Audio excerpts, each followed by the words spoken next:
चलो 70 करा दिए ना, 71 पे आ जाओ।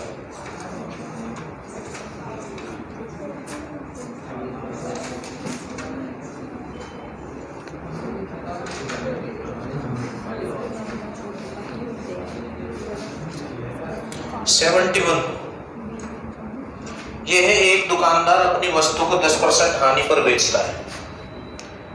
यदि वह वस्तु को 180 रुपये अधिक में बेचता तो उसे 30% लाभ होता। वस्तु का क्रय मूल्य क्या है? तो मैथ में कम या अधिक का मतलब तो अंतर ही होता है ना। कल भी कराया होगा आपको ये 71। तो परसेंटेज में अंतर बराबर रूपों में अंतर से हो जाएगा ये। तो परसेंटेज में कितने का अंतर है? 20 का या 40 का? क्योंकि एक जगह लाभ और एक जगह हानि है तो अंतर निकालने के लिए जोड़ते हैं। तो परसेंटेज में 40 का अंतर है और रुपयों में कितने का है? 180 का। ठीक है, आपसे क्या पूछना चाह रहा है? क्रय मूल्य। तो क्रय मूल्य परसेंटेज में कितने पे निकलता है? 100 पे निकलता है। तो एक निकाल के 100 निकाल देंगे आप इसमें से, है ना। तो ये तो आपका एक हो जाएगा और ये हो जाएगा आपका 100। ठीक है, 20 दूनी और 20 पंजे और 2 से ये कितनी बार हो जाएगा? 90। तो 9 पंजे कितने हो जाएंगे? 45। तो 450 आपका इसका क्या हो जाएगा? क्रय मूल्य हो जाएगा। ठीक है, 72 पे आ जाए। 72,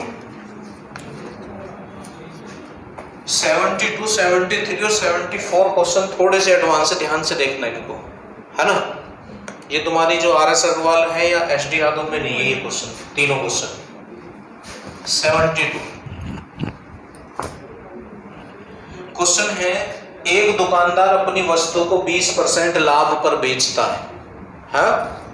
यदि वह उस वस्तु को 10 रुपए अधिक में खरीदता तथा 5 रुपए अधिक में बेचता तो उसे 10% लाभ होता। उस वस्तु का प्रारंभिक मूल्य कितना था? अब इसमें एक क्वेश्चन और आता है जिसमें एक जगह रुपए दिए होते हैं, इसमें 2 जगह रुपए दे रखे हैं, 10 रुपए दे रखे और 5 रुपए। अगर एक जगह दिया होता है तो वो बिना x के हो जाएगा। अब ये तुम्हें x से करना पड़ेगा। किससे करना पड़ेगा? क्योंकि ओनली परसेंटेज होती तो फिर हम बिना x के इसको कर जाते, तो थोड़ा सा x का आपको इसमें यूज करना पड़ेगा। आप ये मान लें क्रय और विक्रय। ठीक है, क्रय मान लो आप 100x, कितना माना? और उसने वो वस्तु 20% लाभ पर बेची। कितने लाभ पर बेची है? तो 100 का 20% तो 20 ही होगा। तो कितने में बेच दी? 120x में बेच दी उसने। ठीक है, अब क्या बोल रहा है? अब देखो इससे आगे, यदि वह उस वस्तु को 10 रुपए अधिक में खरीदता, पहले कितने में खरीदा था? 100x में खरीदा था। अब कह रहा है कि 10 रुपए अधिक में खरीदता, तो 100x प्लस 10 और 5 रुपए अधिक में बेचता। पहले कितने में बेच रहा था? 120 में, तो 5 और इसमें आप ऐड कर देंगे तो 120x प्लस 5। तो ऐसा करने पर क्या हो रहा है? 10% लाभ होता। तो लाभ और हानि किस पे होते हैं? क्रय पे या विक्रय पे? तो क्रय तो इधर है तो इसका 110%, इसका कितना? 110% बराबर। ठीक है, बस अब इसको सोल्व करके आपको x निकाल लेना। ठीक, तो ये 0 से तो आपकी ये 0 कैंसिल हो जाएगी। यहाँ 10 की आप इधर गुणा कर लें, 11 की आप अंदर गुणा कर लें। ठीक, तो 11 की आप इसमें गुणा करोगे तो कितना होगा? 1100x और प्लस 11 धाम 110 और बराबर में 10 की इधर करोगे आप तो 20 धाम 200x और 10 पंजे 50। अब आप x एक तरफ करेंगे तो ये 200x जब इधर आएंगे 1100x की तरफ तो माइनस हो जाएंगे, तो कितना बचेगा? 900x बच जाएगा। कितना x बच जाएगा? 900x आपका बच जाएगा। और ये 110 उधर जाके माइनस होने, उधर जाके क्या होने? ये माइनस हो जाएंगे। तो कितने बचेंगे? 60। और ये तो फिर माइनस के बचेंगे। तो ये भी तो माइनस के आएंगे 900 भी। हाँ, ये नहीं माइनस के कहूंगी। अरे इधर आके फिर माइनस में जाएगा 200। ये 200x इधर आके माइनस हुए तो बचे तो प्लस के ना, ये प्लस के ज्यादा हैं। ये 1100x से ओनली कितने हैं?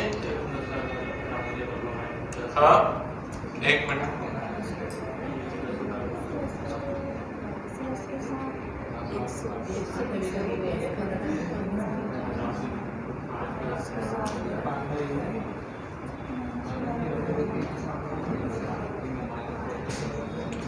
₹10 अधिक में खरीदता तथा 5 रुपए अधिक में बेचता तो उसे 10% लाभ होता, तो उसका प्रारंभिक मूल्य कितना है?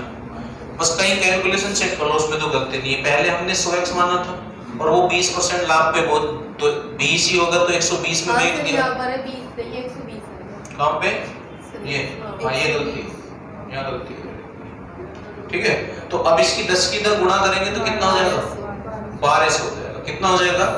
और जब ये 1200 इधर आएगा तो फिर आप माइनस के बचेंगे 100x, है ना? माइनस के बच जाएंगे, तो माइनस के 100x और ये प्लस से उधर जाके माइनस के कितने बचेंगे? 60। तो माइनस से माइनस। अब तुम्हें क्या निकालना था? वो प्रारंभिक क्रय मूल्य बोल रहा था। इधर देखो एक मिनट, प्रारंभिक क्रय मूल्य कितना है? तो 100x की वैल्यू आ होगी, तो यही आंसर है 60। अब x निकाल के फिर दोबारा 100x निकालोगे। भाई आपको पता है कि वो हमसे ना प्रारंभिक क्रय मूल्य पूछ रहे हैं। प्रारंभिक क्या पूछ रहा है? क्रय मूल्य। तो प्रारंभिक क्रय मूल्य 100x ही तो था, तो वो तो आ चुका है, तो बस यही आपका आंसर हो जाएगा। ठीक है, 73 पे आ जाओ। 73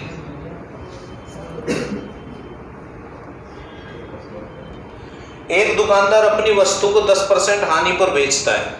यदि वह उस वस्तु को 9 रुपए कम में खरीदता तथा 9 रुपए अधिक में बेचता तो उसे ना लाभ ना हानि होता। वस्तु का क्रय मूल्य कितना है? तो इसमें भी 2 जगह रुपए दे रखे हैं, तो ये भी ऐसा ही करना पड़ेगा आपको। ये वाला क्वेश्चन भी एक तरफ तो आप लिखो CP और एक तरफ आप लिखो SP। और CP मानो आप 100x। अब कितने में बेचा इसने? 10% हानि पे, तो 100 का 10% तो 10 ही होगा, तो माइनस कर दो आप इसको, तो ये कितना हो जाएगा? 90x हो जाएगा। कितना हो जाएगा? 90x हो गया ये आपका। और फिर क्या बोल रहा है? यदि वह उस वस्तु को 9 रुपए कम में खरीदता, तो पहले तो 100x में खरीदा था, वो कह रहा है कि 9 रुपए कम में खरीदता, तो फिर इतने में खरीदता। और उससे आगे क्या बोल रहा है? तथा 9 रुपए अधिक में बेचता। 9 रुपए अधिक में बेचता, तो पहले कितने में बेच रहा था? 90 में, फिर 9 रुपए अधिक में बेचने की बात कर रहा है, तो ये लीजिए। और इस बार ना लाभ ना हानि, तो जब लाभ और हानि ना होता है तो उसमें क्रय और विक्रय बराबर होता है। कोई वस्तु जितने की खरीदो अगर उतने की बेच दो तभी तो लाभ और हानि 0 होता है ना? तो इस वजह से इसे आपको बराबर रख दो और बस आप सोल्व कर लो। तो ये इधर आके इसमें से माइनस हो जाएंगे, तो कितने बचे इधर? और ये इधर जाके प्लस हो जाएंगे 18। ठीक है, अब तुमसे क्रय पूछ रहा, तो क्रय कितना? 100x और ये कितना x है? 10x। 10 में कितने की गुणा करके 100 बन सकता है? तो दोनों तरफ 10 से गुणा कर दो, एक मत निकालो। कितने से गुणा कर दो? तो 10 धाम 100 और इधर भी 10 से गुणा करो, 180। आया समझ? अरे इस बार भी नहीं आया, 2 क्वेश्चन हो गए। तो चलो एक और बता दें। 74 इसमें क्या है? एक दुकानदार अपनी वस्तु को 20% हानि पर बेचता है। यदि वह उस वस्तु को 5 रुपए कम में खरीदता तथा 6 रुपए अधिक में बेचता तो उसे 20% लाभ होता। वो ये क्रय वाला ही। तो हम क्या करेंगे? एक तरफ मानेंगे CP और एक तरफ मानेंगे SP। ठीक है, और CP कितना लिखेंगे हम? 100x हमने CP लिख लिया। ठीक, और हमसे क्या कहा इसने? 20% हानि पर बेच रहा है, तो कितने में बेचेगा? 80x में। कितने में बेचेगा? 80x में ये इसे बेच रहा है।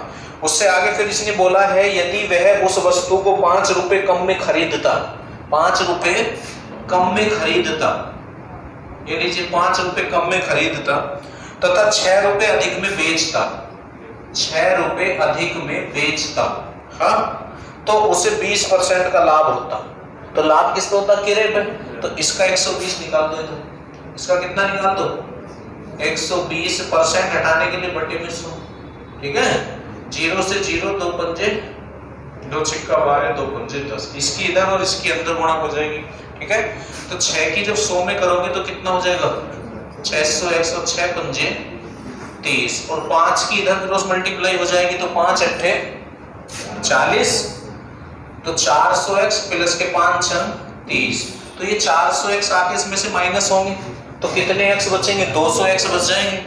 तो 200x बराबर 60 हो जाएगा। कितना हो जाएगा? क्योंकि ये माइनस के 30 उधर जाके प्लस हो जाएंगे, पहले से प्लस 30 है तो 30 और 30 60 हो गया। अब तुम्हें निकालना 100x, अरे ये क्या है 200x, तो 2 से भाग कर दो। अगर तुम इसे 2 से भाग कर दोगे तो 100x ना बन जाएगा, तो दोनों तरफ कर दो, क्योंकि हमें 100x निकालना है बाद में। ठीक है, तो 2 एकम 2 और इधर भी 2 दिया 6, तो 30 आपका आंसर आ गया। ठीक है, मोस्ट क्वेश्चन है ये तीनों जो अभी मैंने करे, तो आगे समझ है ना, और बुकों में है नहीं है, इसी में ही आपके। 75 पे आ जाओ। किसी वस्तु को 135 रुपए में बेचने से जितना लाभ होता है, उसी वस्तु को 99 रुपए में बेचने से उतने ही रुपए की हानि होती है। तो वस्तु का क्रय मूल्य क्या है? जब भी इतना उतना कहा जाता है तो जोड़ के आधा कर देते हैं। जोड़ के क्या कर देते हैं? जितना लाभ उतनी हानि, ऐसे बोल रहा है ये। ठीक है, तो जोड़ के आधा कर दो आप इस क्वेश्चन को। 75 तो पहला क्या है 135 और दूसरी संख्या कितनी है आपकी इसमें 99। ठीक है, जोड़ लो 4 9 3 12 और 1 13 और 1 और 1 2 और इसका आधा कर दो। जिसका भी आधा करना होता है 2 से डिवाइड कर देते हैं। कितने से डिवाइड करते हैं? 2 से डिवाइड कर देते, तो कर दो आप। तो 2 एकम 2 2 एकम 2 2 सकते 14, तो 117 आपका आंसर आ जाएगा। कितना आंसर आएगा आपका? 117 आपका आंसर आ जाएगा। 75 हो गया, 76 पे आ जाएंगे। किसी वस्तु को 56 रुपए में बेचने पर एक व्यक्ति को जो लाभ होता है वह प्रतिशत लाभ उस वस्तु के लागत मूल्य के बराबर है। कहने का मतलब ये कंडीशन दी है इस क्वेश्चन में इसने, लाभ परसेंट किसके बराबर है? लागत के। हाँ, लाभ परसेंट किसके बराबर है? जब ये वाला क्वेश्चन हो कि लाभ परसेंट उसके क्रय मूल्य के बराबर हो, तो उसका आप क्रय मूल्य बताओ। तो जो विक्रय मूल्य आपको दिया हुआ होता है उसके ऐसे फैक्टर करो जिनमें अंतर 10 का हो। अंतर कितने का हो? 10 का। जब ये बोले कि लाभ परसेंट बराबर क्रय या लागत हो, तो इसमें विक्रय कितना दिया? 56। कितना दिया है? 56 दिया है। तो 56 के ऐसे फैक्टर कर लो जो अंतर कितना हो? 10 का हो। तो 14 चौका कितने होते हैं? अरे 14 चौका, तो अंतर 10 का है ना, फिर छोटे वाले फैक्टर में 10 की गुणा कर देते, तो वही इसका लागत होता है। वही इसका क्या होता है? लागत होता है। वही इसका क्या होता है? लागत। तो ये तरीका है इस क्वेश्चन को करने का। ठीक है, या फिर इसके लिए एक फॉर्मूला है, लिख भी रहा होगा आपकी बुक में, देख लो। लिख रहा ना, 10 रूट 25 प्लस x माइनस के 50। ठीक है, ये है फिर 10 25 और यहाँ जो आता है वो विक्रय आता है जो दे रखा है 56। ठीक है, वो रख दो आप इसमें, माइनस के 50, तो 10 रूट ये कितना हो जाएगा? 81 हो गया ना, और माइनस के 50, तो 81 का वर्गमूल 9 हो जाएगा। तो यहाँ 9 आएगा और 9 धाम 90 माइनस 50, तो कितना आ जाएगा? 90 माइनस 50 तो कितना आ जाएगा? 40 आ जाएगा। चलो नोट करो।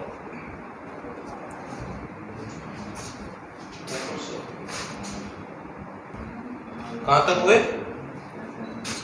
76 तक हो चुके ना? 77 क्वेश्चन पढ़ो, क्या बोल रहा है? किसी वस्तु को 24 रुपए में बेचने पर एक व्यक्ति को जो हानि होती है वह हानि प्रतिशत या प्रतिशत हानि उस वस्तु के लागत मूल्य के बराबर। इस बार ये बोल रहा है कि हानि परसेंट बराबर क्या है? सीपी। इससे पहले बोल रहा था कि प्रॉफिट परसेंट बराबर सीपी। तो उसमें ये बात अप्लाई हो जाती है कि जो विक्रय मूल्य दिया होता है उसके कैसे फैक्टर करो जिनका अंतर 10 हो, और फिर छोटे वाले फैक्टर में 10 की गुणा कर दो, तो आंसर आ जाता है। पर यहाँ नहीं होने का ऐसा, आप देख लो, चाहो करने चाहो तो। 24 है ना, विक्रय कितना है? अब 24 के ऐसे फैक्टर बताओ जिनका अंतर 10 हो। तो 12 दूनी 24, 12 दूनी 24। अब छोटे वाले फैक्टर में अगर तुम 10 की गुणा करोगे तो 20 ही आंसर आ रहा है, जबकि 20 तो ऑप्शन में भी नहीं है। 20 तो हमारे ऑप्शन में भी नहीं है। तो फिर एक काम करो, फॉर्मूले से कर लो, और फॉर्मूले में हानि में माइनस एक्स हो जाएगा। हानि में क्या हो जाएगा? Minus x. क्या है फॉर्मूला बोलो? 10 रूट 25 और हानि में यह माइनस एक्स होना है और माइनस 50। ठीक है, 10 रूट 25 और एक्स का मान कितना है? 24। कितना है? 24 माइनस 50।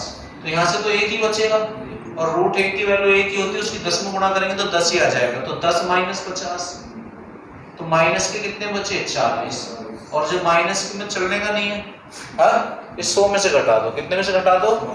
100 में से। 100 माइनस 40 तो कितना आ जाएगा? 60 आपका आंसर आ जाएगा। ठीक है, तो हानि वाले को आप चाहो तो फॉर्मूले से कर सकते हो या दोनों को फॉर्मूले से कर सकते हो। ठीक है, फिर लाभ वाला तो हो जाता बड़े आराम से। अब एचडी यादव में क्वेश्चन है, वहां भी यही कह रहा है, वहां भी उसने यही कहा था कि लॉस परसेंट उसके लागत के बराबर है, और विक्रय जो था विक्रय कितना दिया? 21। कितना दिया है? 21 दिया है, हाँ? तो वहां क्या कर रखा है? अभाज्य फैक्टर करो 21 के, और कोई फैक्टर भी तो नहीं होने का ना 21 के, और उसने उसके आंसर 30 और 70 दोनों दे रखे हैं। चौथा ऑप्शन यही है उस क्वेश्चन का, फोर्थ ऑप्शन 30 और 70, 30 और, तो थोड़ा सा ऑप्शन पे भी ध्यान देना है आपको। अगर डबल डबल होगा तो यहाँ इसका अगर डबल आएगा तो 40 और 60 आएगा। अगर इस क्वेश्चन का ऑप्शन डबल डबल होते तो इसका आंसर 40 और 60 आ जाता, क्योंकि तुम इसी क्वेश्चन को फॉर्मूले से करो तो -30 आएगा। करके देखो, -30 आ जाएगा। 25 माइनस 21 और माइनस 50, तो अंदर से कितना बचेगा? 4, और 4 का रूट तो 2 हो जाएगा, तो 10 दूनी 20, तो कितना बचेगा? -30, और इसे उसमें से घटा दो 100 में से, तो 70। ठीक है, तो 30 और 70। ठीक है, डबल डबल हो तो यही है। अब तुम फॉर्मूले से कर लिया करना इस क्वेश्चन को, हानि वाला। ठीक है, चलो इसका ये आता है पेपर में क्वेश्चन 78 पे आ जाओ। 78, एक दुकानदार ने 30,000 रुपए में 2 गाय खरीदी। एक गाय को वह 20% लाभ पर बेचता, जबकि दूसरी गाय को 20% हानि पर बेचता। यदि दोनों गायों का विक्रय मूल्य समान हो तो महंगी गाय का क्रय मूल्य बूझ रहा। एक कंडीशन होती है इसमें, एक कंडीशन है, आपको वो कंडीशन याद करनी पड़ेगी। कंडीशन क्या है? इसने ये कहा है कि दोनों गायों का विक्रय मूल्य क्या है? ये कहा है दोनों गाय 30 में खरीदी, और बाद में ये बोला है यदि दोनों गायों का विक्रय मूल्य समान हो, SP1 बराबर SP2। तो ये कंडीशन है। जब भी विक्रय समान होने को बोलता है ना, तो परसेंटेज को प्लस माइनस करके रखते हैं। अगर लाभ है तो 100 में प्लस करके रख दो, और हानि है तो 100 में माइनस करके बराबर रखते हैं। कैसा रखते हैं? बराबर रखते हैं। क्यों? क्योंकि उसने कहा ना दोनों का विक्रय समान है। दोनों का विक्रय क्या है? तो जब भी विक्रय समान होने को कहेगा तो पर दोनों की परसेंटेज को, अगर लाभ है तो प्लस और हानि है तो घटा के बराबर रख देते हैं। तो पहली गाय पे उसे लाभ हुआ या हानि? कितने का? तो 120 लग दो, और दूसरी पे हानि कितने की? तो घटा के। ऐसा बराबर कब रखते हैं? प्लस या माइनस करके, जब उसने ये कहा कि विक्रय मूल्य समान है। विक्रय मूल्य, ये बात याद रखनी पड़ेगी। ये बात क्या रखनी पड़ेगी आपको? याद, कि जब विक्रय मूल्य समान होने को कहेगा तो इस तरह बराबर रख देते हैं। अब इसे आप सोल्व करो तो 40 से ये 3 बार, और फिर अनुपात में लगा दो, तो बाद वाला पहले और पहले वाला बाद में, ये अनुपात में ले जाने का शॉर्टकट है। अब टोटल वैल्यू तो पता आपको, दोनों कितने की है? 30 की है। दोनों कितने की है? तो आप भी टोटल वैल्यू निकाल दो, तो टोटल बराबर टोटल रख लो। ठीक है, अब 5 से आप इसे सोल्व करो, 5 6 30, तो कितना आ गया? 6। अब कौन सी गाय के लिए पूछ रहे हैं? महंगी। तो वैल्यू जाती किसकी? इसकी है इसकी, तो 3 की गुणा कर दो दोनों तरफ। कितने गुणा कर दो? 3 की। तो 1 तिया 3 और 6 तिया 18, 6 तिया कितना हो जाएगा? तो आपका ये आंसर हो जाएगा 18,000। आगे समझ? इस तरह से। तो ये कंडीशन याद रखनी है। ऐसे परसेंटेज बराबर तब रखते हैं जब विक्रय बराबर हो। विक्रय क्या हो? बराबर हो, वरना तो बहुत टफ क्वेश्चन हो जाएगा ये, अगर तुमने किसी और कंडीशन और तरीके से करने लगोगे आप। 79 पे आ जाए। एक दुकानदार ने 79, एक दुकानदार ने एक कुर्सी तथा एक मेज कुल 3500 रुपए में खरीदी दोनों। ठीक है, फिर आगे बोल रहा है कुर्सी को वह 20% लाभ पर बेचता, जबकि मेज को 10% हानि पर बेचता। यदि दोनों का विक्रय समान, देखो फिर कह देना विक्रय समान, तो वही परसेंटेज बराबर रख दो। आप पहली पे तो 20% का लाभ है, किस पे लाभ है? कुर्सी पे। कुर्सी पे क्या है? 20% का लाभ है, और मेज बोले तो टेबल पे क्या है? 10% की हानि तो इस तरह से हमने ये बराबर रख लिया है, हानि को घटा के और लाभ को जोड़ के। तो 30 से कितनी बार ये, और 30 से ये, अब बाद वाला पहले और पहले वाला बाद में लिख देते तो अनुपात में लग जाता है। अब टोटल करो टोटल, और उसने टोटल पैसा कितना दिया आपको 3500। अब एक निकालो, एक 500। अब एक निकालने के बाद जो आपसे पूछ रहा हो, किसका पूछ रहा है, तो कुर्सी तो आपकी इधर ही थी, हाँ कुर्सी तो आपकी इधर ही थी ना, चेयर, तो कितना ये 3, तो दोनों तरफ 3 से गुणा कर दो आप, तो इन्हीं कम 3 और इधर भी करो 3 पंजे 15, आपका आंसर आ जाएगा 15, आपका क्या आ जाएगा आंसर आ जाएगा। आगे 779 80 पे आ जाओ। 80वां क्वेश्चन, चीनी के भाव में 20% की कमी हो जाने से कोई आदमी 280 रुपए में 2 किलोग्राम अधिक चीनी खरीद सकता है, तो चीनी का प्रारंभिक मूल्य कितने प्रति किलोग्राम कितना था, चीनी का प्रारंभिक मूल्य प्रति किलोग्राम कितना था। तो इसके लिए एक तरीका है, वो आपको सीखना पड़ेगा। देखो आपके घर में ये सपोज कर लो, आप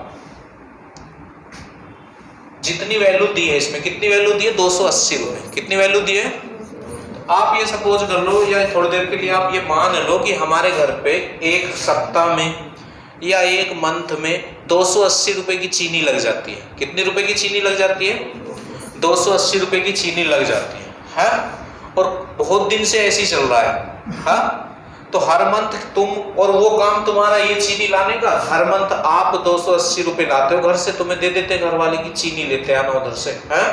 और सपोज करो वो कुछ किलो मान लो थोड़ी देर के लिए अपने माइंड में, कितने किलो लग जाते, 2 किलो 5 किलो 6 किलो 7 किलो, जितना भी आपको थोड़ी देर के लिए मान लो 7 किलो लग जाती है, ठीक है। तो आप आते हो दुकान वाले से और कहते हो 7 किलो चीनी दे दो, और 280 रुपए देते हो, ले जाते हो। अगले मंथ फिर आए 7 किलो चीनी तोल दो और 280 दिए, फिर ऐसे चलता रहा ऐसे बहुत दिनों से, हाँ। अब एक दिन क्या हुआ, रेट गिर गया, रात को हमें पता नहीं था रेट गिर गया, और अगले दिन हमारा चीनी लाने का वार था, हाँ। हम चीनी लेने पहुंचे, हमने कहा 7 किलो चीनी कर दो, उसने कर दिया, और उसे 280 रुपए देकर हम चल दिए। तो वो हमें कुछ पैसे देने लगा वापिस, हाँ।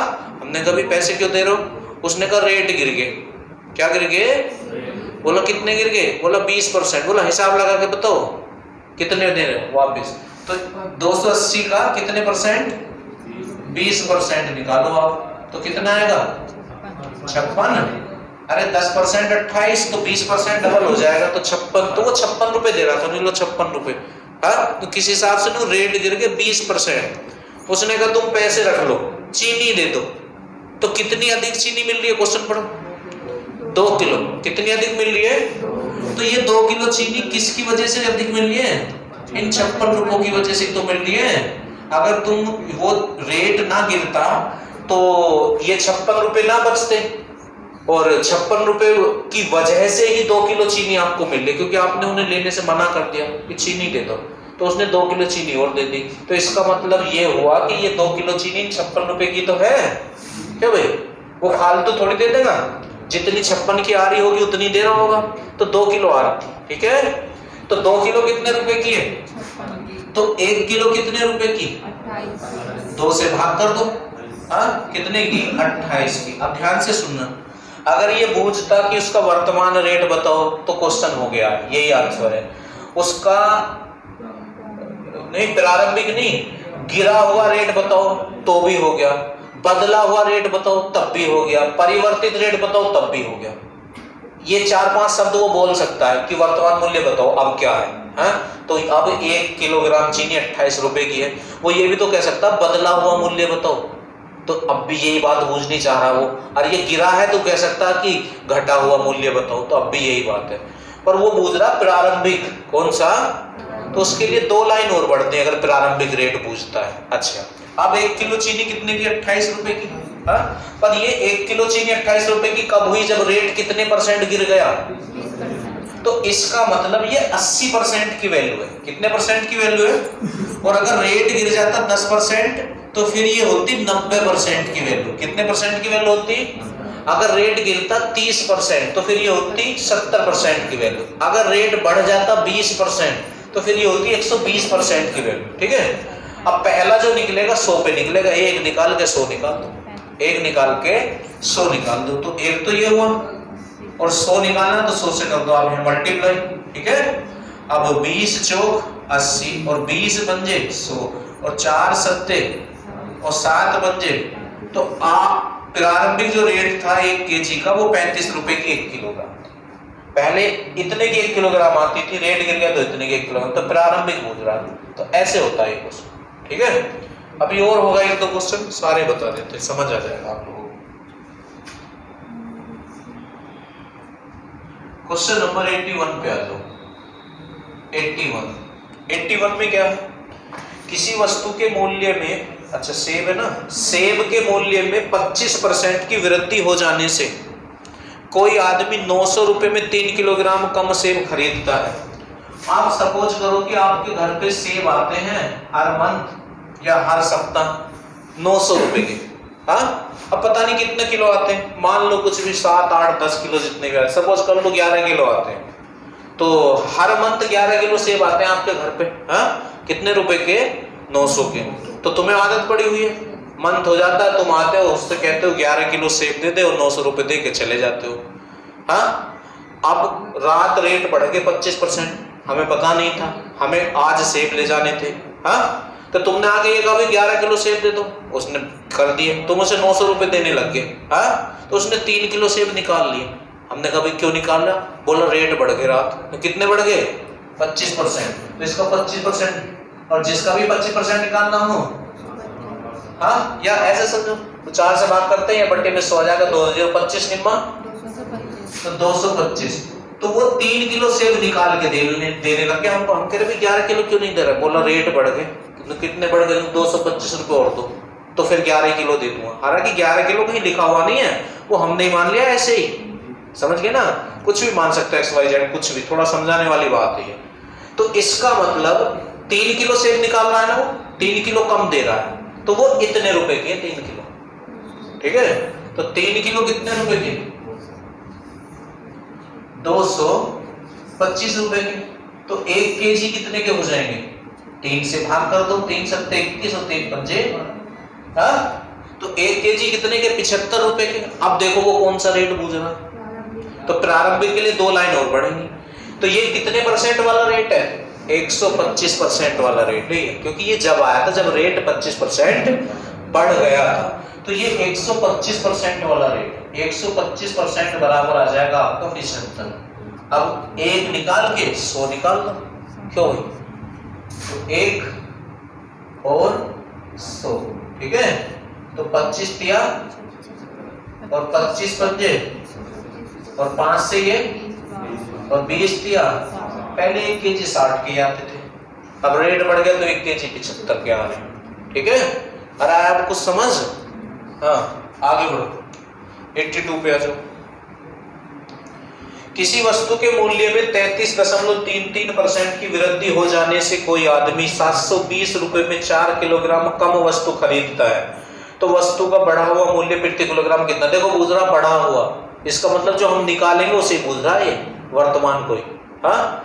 अब 33.33 कैसे निकालेंगे? तो 33.33 होता है 1/3, 1/3। तो अब तो समझाने की जरूरत नहीं, कर दें आप। कितने पैसे हैं? 720 रुपए हैं, और रेट कितना बढ़ गया? 1/3, मतलब 33 से ही 33.33% का मतलब 1/3 ही होता है, ठीक है। तो इसका 1/3 निकाल दो आप, तो 3 दूनी 6, कितना बचा? 1 हो गए 12, 3 चौक 12, तो 240 रुपए बढ़ गए। अब कितनी कम दे रहा है वो वस्तु? 4 किलो। तो इसका मतलब 4 किलो इतने रुपए की है, ठीक है। 4 केजी जो वस्तु है वो 240 रुपए की, तो 1 केजी कितने की हो जाएगी? 1 केजी जो वस्तु होगी आपकी 4 6 24, तो वो बढ़ा हुआ ही मूल्य बुझ रहा है इस बार, तो वो इसकी बात कर रहा है, ये बढ़ा हुआ ही तो मूल्य, जब रेट बढ़ गया था तभी तो आया था ये। तो 60 ही इसका आंसर आ जाएगा। इसका आंसर कितना आ जाएगा? 60 ही इसका आंसर आ जाएगा, ठीक है। और अगर इसने यहाँ वर्तमान बूझ लेता ना, ये दिक्कत हो जाती है। क्यों? जैसे 20% बढ़ा था रेट, तो 120 के बराबर रख दिया था। अब यहाँ तो 33.33 बढ़ा था, तो फिर कितने के बराबर रखना पड़ता? 133.33। तो पॉइंट आ जाते ना। हाँ चलो 82 हो गया, 83। चलो स्कोर कर लो। 83 दिख रहा पीछे, दिख जाएगा। हाँ देखो, एक दुकानदार अपनी वस्तु का मूल्य 50% बढ़ाकर लिखता है। देखो वस्तु का मूल्य मानो 100 रुपए, कितना मानो, और उसने 50% बढ़ा दिया, तो 100 का तो 50% 50 ही होता है, और कितना लिख दिया? 150 लिख दिया। कितना लिख दिया? 150। तथा 4 वस्तुओं के साथ एक वस्तु मुफ्त देता है। अगर 4 खरीदोगे तो एक मुफ्त में देगा। हाँ, तो आपसे ये पूछ रहा है तो उसे कितने प्रतिशत का लाभ होगा? अच्छा ये बताओ, जब 4 पे एक मुफ्त दे रहा है, हाँ, तो एक मुफ्त दी थी उसने कितने पे? 5 पे। 4 जब तुम खरीदोगे तब तुम्हें एक मुफ्त देगा वो, तो उसकी दुकान में से कितनी चली गई? 5। उसने रेट ही ना देख रहे, 100 की जगह 150 लिख रखा, कोई बात नहीं, वो 2 भी मुफ्त में देगा जब भी लॉस ना होने का उसको। उसने पहली रात को हिसाब लगाया होगा खूब अच्छे से, समझ गए कि कितना लिखूं जो एक फालतू देने, फ्री में देने पे भी मुझे लॉस ना हो। रात हिसाब लगाया होगा उसने खूब अच्छे से, तभी उसने सुबह ही लिखा था 100 की जगह कितना लिख दिया, और बड़ा सा बोर्ड लगा दिया 4 पे 1 फ्री। तो जब 4 किसी ने खरीदी और फिर उसने 1 फ्री में दी, तो उसकी दुकान से कितनी गई? 5। तो वो 5 पे 1 लपेट रहा, समझ गए ना। तो 1/5 कितने परसेंट होता है? तो यहाँ 20% की छूट दे रहा हो। अरे मुफ्त देना छूट ही तो होता है। मुफ्त देना क्या होता है? छूट ही तो होता है। मुफ्त कुछ नहीं होता, नुकसान देता है फिर बाद में, है ना। तो इसका 20% निकाल के घटा दो इसमें से, तो इसका 10% तो 15 हो जाएगा, तो 20% कितना हो जाएगा? 30 घटा दो। तो 150 रेट बताए थे, 30 रुपए वो मुफ्त के कट गए, तो कितने में पड़ रही है उसे ग्राहक को? अब भी तो इसने 120 की बेच दी, अब भी अरे ही कितने की? तो अब भी इसे 20 रुपए का लाभ हो रहा है, और परसेंटेज में भी 20% आ जाएगा, क्योंकि बटे में 100 तो गुना 100, तो वो हो जाएगा। ठीक है, तो कितना? 20 का 100 पे हो रहा है, तो 20% लाभ। ठीक है, चलो करो नोट।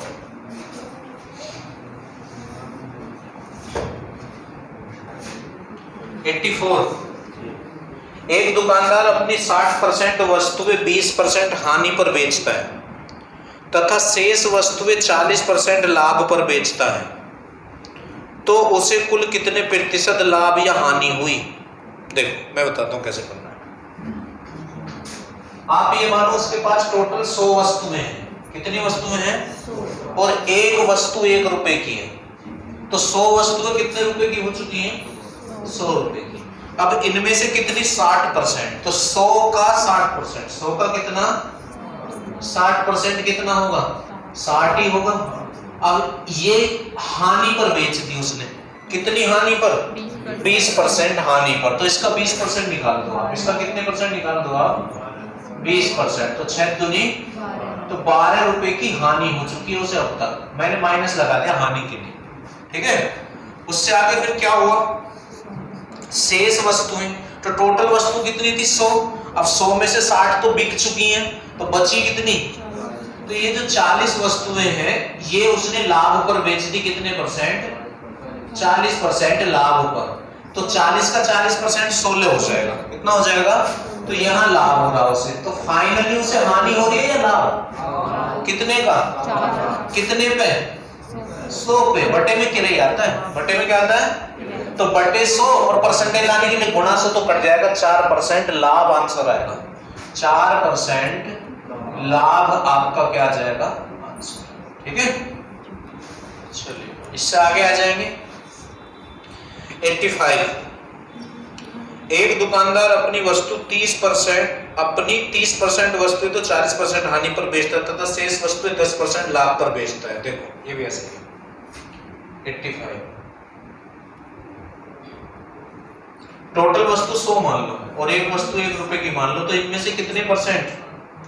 30%। तो 100 का 30% तो 30 ही होगा ना।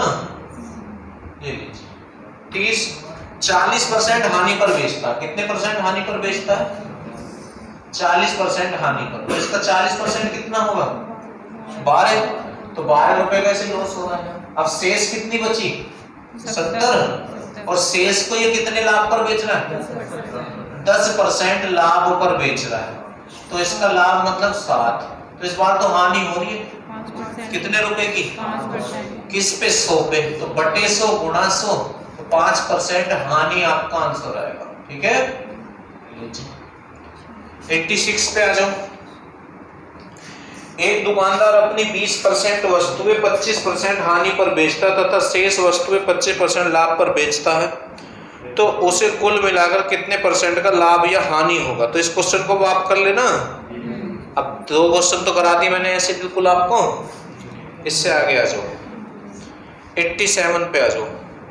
एक दुकानदार जब 18 रुपए के 4 केले बेचता है तो उसे 20% लाभ होता है। 18 के कितने केले बेच रहा है? 4 केले बेच रहा है 18 रुपए में, तो उसे लाभ कितना हो रहा है? 20%। उसने कितने रुपए दर्जन की दर से केले खरीदे? अच्छा, आपसे किरे दर्जन में पूछ रहा है। किरे किस में पूछ रहा है? और दर्जन में कितने होते हैं? तो आप विक्रय भी दर्जन में निकाल लो। अभी तुम्हें कितने किलो का विक्रय पता है? 4 किलो। तो 12 किलो का निकालो। 4 केले कितने में बेच रहा है वो? 18 में। 18 रुपए में बेच रहा है कितने केले? 4 केले। ठीक है, अच्छा। अब वो किराया जब दर्जन में पूछ रहा तो विक्रय भी दर्जन में निकालो, तो दर्जन में 12 होते हैं। तो इधर तुम्हें 12 बनाना है। क्या किसी की गुणा करके 12 आ सकता है इसमें? तो दोनों तरफ 3 से गुणा कर दो, तो 3 4 और इधर भी, और 18 तिया 54। तो इसका मतलब ये हुआ वो 12 केले या 1 दर्जन केले कितने रुपए में बेच रहा है? अब अपने कॉन्सेप्ट पे आ जाओ। बेचना कौन सा रेट होता है? एसपी विक्रय, और विक्रय को किसके बराबर रखते हैं? रख दो किराया, मुजरा किराया आ जाएगा। अब तो कितने परसेंट का लाभ हो रहा है उसको? तो 120% के बराबर रखेंगे। कितने परसेंट के बराबर रखेंगे? बराबर 54। अब किराया तो 100 पे निकलेगा, तो 1 निकाल दो और फिर गुणा 100 निकाल दो आप। तो 20 6 और 20 पंजे और 6 निम और 9 बजे 45। ठीक है, बस आगे के लिए इसका 45। 88 पे आ जाओ। सुनील ने एक वस्तु उसके अंकित मूल्य के 3/4 में खरीदी। 88। टाइम क्या हो रहा है? 4 अच्छा, चलो इस क्वेश्चन को कर देते हैं। 88। सुनील ने एक वस्तु उसके अंकित मूल्य के 3/4 में खरीदी। अंकित मूल्य के 3/4 में, हाँ? तो मैंने आपको बताया होगा, अगर क्वेश्चन में बटे की संख्या हो, भिन्न हो, तो उससे पहले के जिसके लिए लगता है वो नीचे वाला होता है। तो बताओ किसके लिए के लग रहा है? अंकित के लिए। तो ये 4 तो हो गया अंकित मूल्य, और दूसरा मूल्य यहाँ कौन सा है? लागत या विक्रय? हाँ, लागत या विक्रय पढ़ो ना। उसके अंकित मूल्य के 3/4 में खरीदी, तो खरीदना है ना। तो ये ऊपर वाला फिर सीखिए, ऊपर वाला क्या है? यहाँ तक कोई दिक्कत? हमको पता चल गया कौन सा रेट है ये, नीचे वाला और कौन सा ऊपर वाला है। उससे आगे फिर क्या बोल रहा है? तथा उसने वह वस्तु 10% बट्टे पे बेच दी। बट्टा किसे कहते हैं? छूट को। छूट बताओ, इन दोनों रेटों में से किस पे दी जा सकती है? अंकित पे तो दी जा सकती है छूट।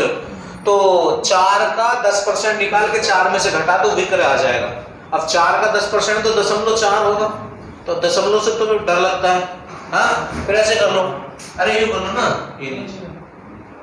अब ये ऊपर 30 हो गया, नीचे 40 हो गया। कोई कहे ये क्या कर दे? ये कर दे।